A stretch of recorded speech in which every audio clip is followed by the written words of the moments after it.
মরীচিকার পেছনে লেখিকা মেহেরিন মারিয়াম পর্ব ১৬। জানালার ভারী পর্দা ভেদ করে ভোরের এক ফালি নরম রোদ এসে পড়ল নোহার ফ্যাকাশে হয়ে যাওয়া মুখের ওপর। সারা রাত যেন এক ঝড় বয়ে গিয়েছে নোহার উপর দিয়ে। ঘুমের ঘরে ওর চোখের কোণে শুকিয়ে যাওয়া পানির দাগ স্পষ্ট। কালকে রাতে সেই অসহ্য যন্ত্রণা আর ইথানের উন্মাদনা নোহার কাছে এক দুঃস্বপ্নের মতো মনে হলেও শরীরের প্রতিটি কোণায় মিশে আছে আপন কারো অধিকারের চিহ্ন। ইথান বিছানার পাশে বসেছিল। সারা রাত ওর চোখে পাতা এক হয়নি। হাতের গ্লাস, পাশের বোতলটাও এখন খালি, তবে চোখের দৃষ্টিতে এক শান্ত তৃপ্তি। নোহা যখন হালকা নড়াচড়া করে চোখ মেলল, ইথান ঝুঁকে ওর কপালে আলতো করে একটা চুমু খেলো। জেগে গিয়েছে আমার ব্ল্যাক রোজ, তাড়াতাড়ি ফ্রেশ হও, তোমার জন্য সারপ্রাইজ আছে। নোহা কথা বলার শক্তি পাচ্ছিল না। ওর অভিমানী চোখ দুটো আবারও ভিজে উঠল, কিন্তু ইথানের তপ্ত দৃষ্টিতে আজ আর আগের মতো দূরত্ব নেই, বরং সেখানে আছে এক গভীর আশ্রয়। ইথান কমফোর্টার সহ নোহার উন্মুক্ত ছোট শরীরটা পাজকোলা করে তুলে নিয়ে বিছানার দিকে তাকিয়ে হাসলো। চাদরটা সাদা হয়, নোহা যে গত রাতে ইথানকে নিজের সবচেয়ে মূল্যবান সম্পদটা দিয়েছে তার চিহ্ন স্পষ্ট বোঝা যাচ্ছে। ইথান নোহাকে কোলে নিতেই সারা শরীরের ব্যথায় ফুঁপিয়ে কেঁদে উঠল নোহা। তা দেখে ইথান নরম গলায় কপালে চুমু দিয়ে বলে, কাঁদতে হবে না আর, আজ থেকে তুমি শুধু আমার, আর একটু পরে তুমি আমার একমাত্র, আমার একান্ত বউ মিসেস ইথান হবে। ফ্রেশ হয়ে নাও, তোমাকে পার্লারে নিয়ে রেডি করে তারপর গিয়ে চার্চে আমাদের নতুন জীবন শুরু করব। বাইরে ভোরের পাখিরা ডাকছে। একদিকে কাকামেঘা জঙ্গলে সেই রহস্যময় আদিবাসীদের সততা, আর এদিকে এদের তিনজনের বিষাক্ত মরীচিকার পেছনে নিজেদের ভাসানো কি সম্পর্কেই সব কিছুর। আসলেই কি নোহার বাচ্চামিতে সব হলো, নাকি ভাগ্য কোনো অতীত বর্তমানে খেলাই মজেছে? নোহার জেদের কাছে আজ হেরে গেছে ইথান, নাকি ভাগ্য হেরে যেতে বাধ্য করল? সকালের আলো ফুটলেও বাড়ির পরিবেশটা ছিল থমথমে। জানলার ভারী পর্দার আড়াল থেকে মিসেস কায়রা আর ড্যানিয়েল তীক্ষ্ণ নজরে তাকিয়েছিল ইথানের ঘরের দিকে। তারা লুকিয়ে প্রায় 30 মিনিট হলো দেখছে ইথানের চোখে মুখে আজকে এক অন্যরকম তৃপ্তির হাসি। আর নোহার বিধ্বস্ত অবস্থা, বিছানায় উন্মুক্ত নোহার এই করুণ অবস্থা দেখে তাদের বুঝতে বাকি নেই আসলে কালকে বাড়ির গার্ডরা কেন ড্যানিয়েলকে বাসার ভেতরে ঢুকতে দেয়নি। গতরাতে ইথান নোহাকে নিয়ে আসার পর পিছন পিছন ড্যানিয়েলও এসেছিল, কিন্তু ইথানের গার্ডরা ঢুকতে দেয়নি, বলেছে আজ বাসায় কারো যাওয়া নিষেধ। তখন ড্যানিয়েল আর কথা না বলে বাড়ির পেছন দিকে ইথানের রুমের নিচের দিকে গিয়ে দাঁড়ায়। নোহার প্রতিটি চিৎকার আর কণ্ঠের আকুতির সাথে ইথানের আধিপত্য ড্যানিয়েলের কানে আসতেই তার মন আর বুঝতে বাকি রাখেনি যে ইথান নোহাকে পুরোপুরি নিজের করে নিচ্ছে। ড্যানিয়েল দাঁতে দাঁত চেপে বলল, ফুপিমা, যা হওয়ার হয়ে গিয়েছে। ইথান ওকে শেষ পর্যন্ত ভোগ করেই ছাড়ল। কায়রা কুটিল হাসল। শান্ত হ ড্যানিয়েল, এটাই তো আমাদের তুরুপের তাস। যে ইথান নীতি নিয়ে চলতো, জ্ঞান দিত, তাকে আজ আমরা সমাজ আর পরিবারের সামনে নিচে নামাবো। নিচে নাস্তার টেবিলে সবাই উপস্থিত। ইথান আজ নিজেই নোহাকে আগলে কোলে করে নিচে নিয়ে নামলো। নোহার পা যেন অবশ হয়ে আছে, হাঁটা দূরের কথা দাঁড়াতেও পারছে না। কাল রাতের ধকল সে এখনো সামলে উঠতে পারেনি। ইথান ডাইনিং টেবিলের কাছে এসে নোহাকে কোল থেকে নামিয়ে নোহার জন্য চেয়ার টেনে দিয়ে নিজে তার পাশে চেয়ারে বসলো। নোহা মাথা নিচু করে ইথানের পাশে বসলো।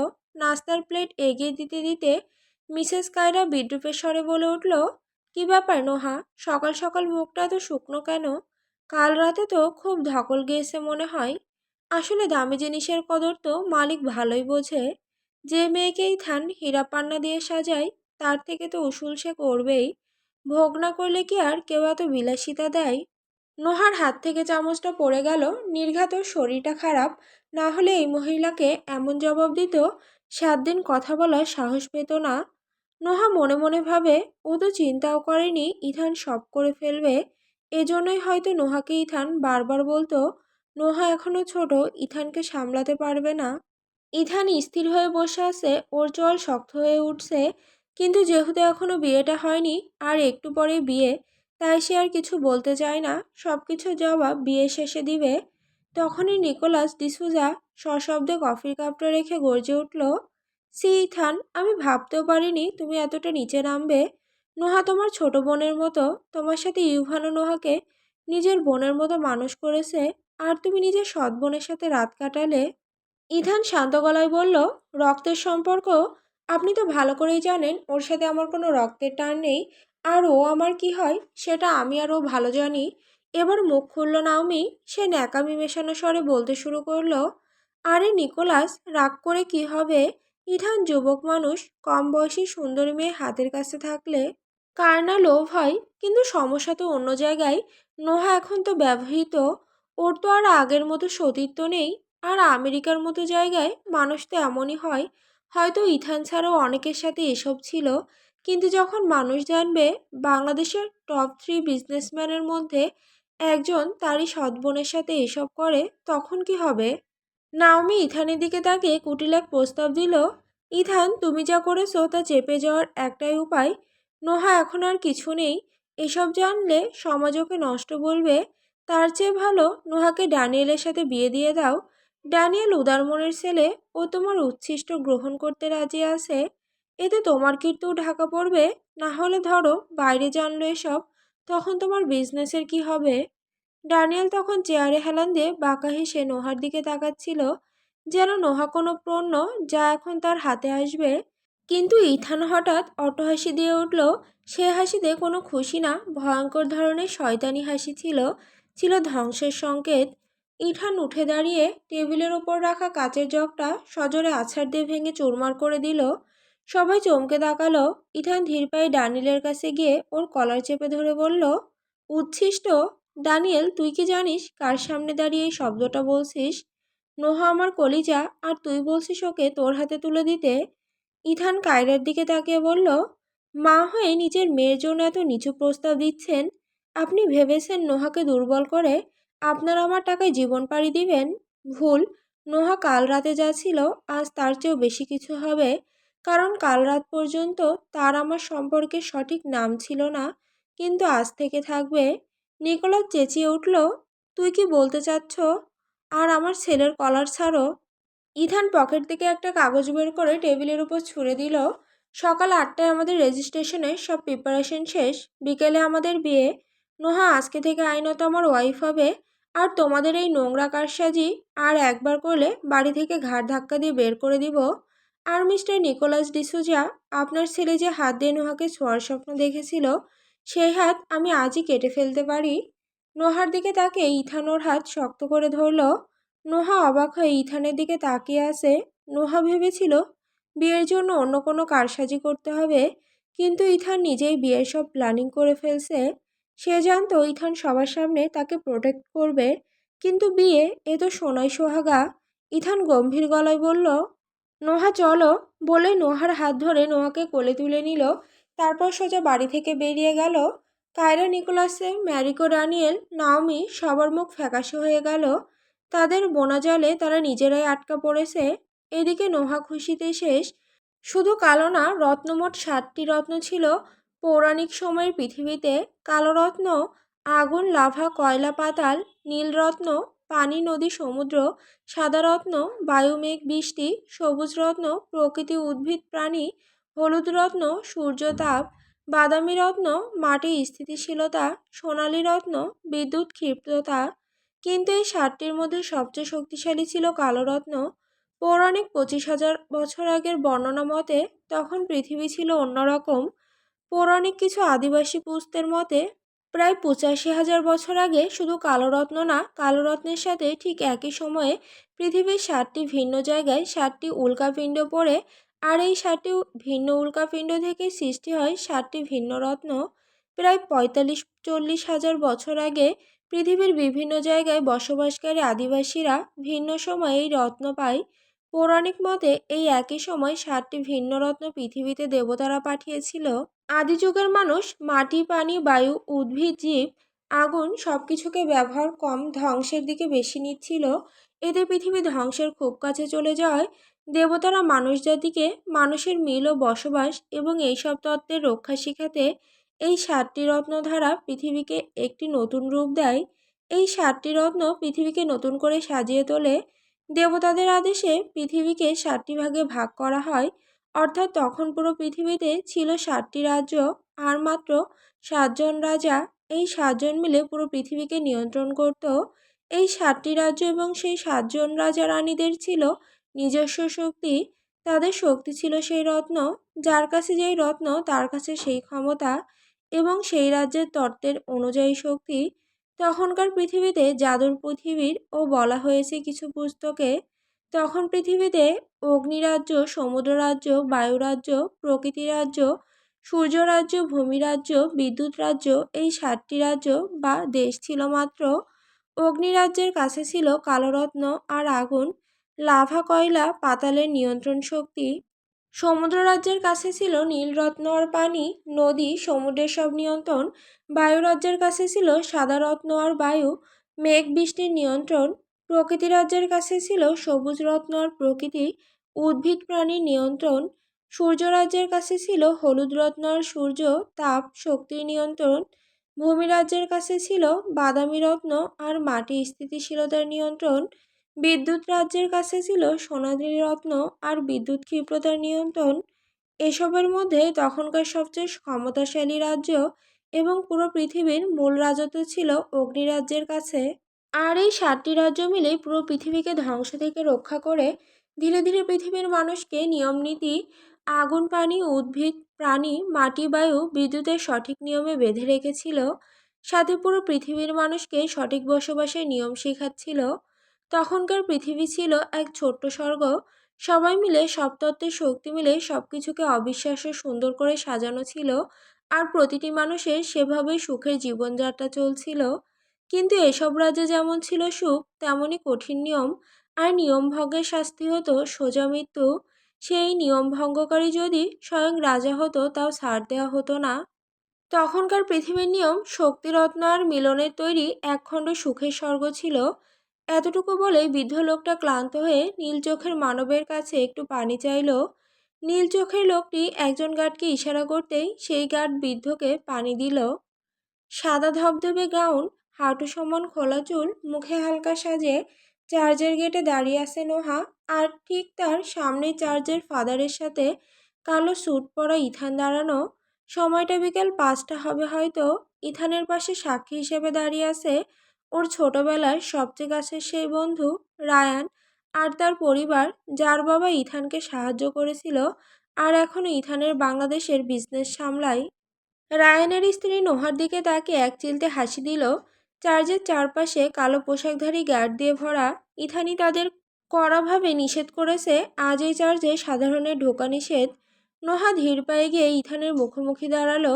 ইথান ওর দিকে হাত বাড়িয়ে দিতেই নোহা নিজের কাঁপতে থাকা হাতটা ইথানের প্রশস্ত হাতের উপর রাখল। নোহার মনের মধ্যে ইউভানের কথা বারবার আসছে। বারবার মনে হচ্ছে ওকে আসলে ঠিক করছে, কিভাবে সামলাবে সব, কিভাবে দুজনকে জানাবে আর মানাবে। এত সব ভাবনার মাঝে ইথানের হাতের স্পর্শে এক অদ্ভুত শিহরণ খেলে গেল নোহার শরীরে। কাল রাতে সেই ভয়ঙ্কর যন্ত্রণার স্মৃতি ছাপিয়ে এখন এক নতুন সূচনার আগমনের খুশি নোহার মনে ধরা দিল। ফাদার বাইবেল হাতে নিয়ে গম্ভীর অথচ শান্ত কণ্ঠে বলতে শুরু করলেন, dearly beloved, we are gathered here in the sing of God to join this man and this woman in holy matrimony. ইথানের স্থির দৃষ্টি নোহার চোখের ওপর। সে একবারের জন্য পলক ফেলছে না। ফাদার ইথানের দিকে তাকিয়ে বললেন, Ethan Sikandar Hridra, do you take Shahed Noha Sikdar to be your lawfully wedded wife, to love her and honor her in sickness and in health, as long as you both shall live? Noha একটু স্তব্ধ হলো। সে জানে ইথান বাংলাদেশে নোহা আসল নামে নতুন পরিচয়ে সব তৈরি করেছে, কিন্তু ইথান এই পরিচয়ে বিয়ে করবে তা জানতো না।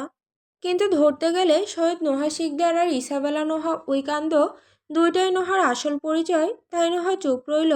উল্টাইতে নোহারই ভালো, কারণ আইনের চোখে সৈয়দ নোহা শিকদার আর ইসাবেলা নোহা উইকান্দ দুজন আলাদা মানুষ। দুজনের বয়স আলাদা, এমনকি দুজনের পরিচয় আলাদা। সুতরাং আইনিভাবে ইউভানের সাথে নোহার বিয়েও লিগ্যালভাবে সঠিক বলে মান্য হবে, আর সাথে আইনি মতে ইথানের সাথেও নোহার বিয়ে লিগ্যাল হবে। ইথান নোহার হাতটা আরো শক্ত করে ধরে স্পষ্ট গলায় বলল, আই ডু। এবার ফাদার নোহার দিকে ফিরলেন। নোহার গলা শুকিয়ে আসছে। ওর মনে পড়ছে ইভানের সাথে বিয়ের কথাগুলো, আবার ইথানের প্রতি মনের চাওয়াটাও।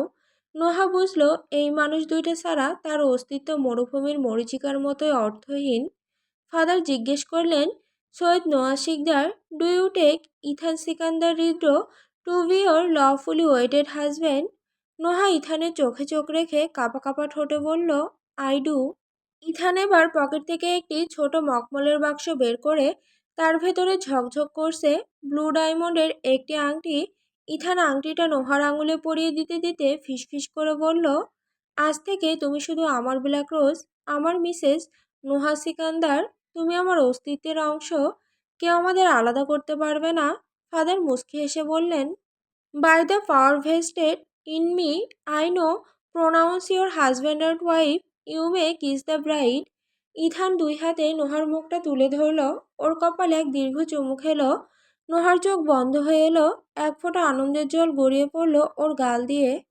সাক্ষী হিসেবে দাঁড়িয়ে থাকা রায়ান আর তার পরিবার হাততালি দিয়ে উঠল। কিন্তু এই আনন্দের আড়ালেই ঘনাচ্ছে দুর্যোগ। চার্চের বাইরে একটি কালো গাড়ি অনেকক্ষণ ধরে দাঁড়িয়েছিল।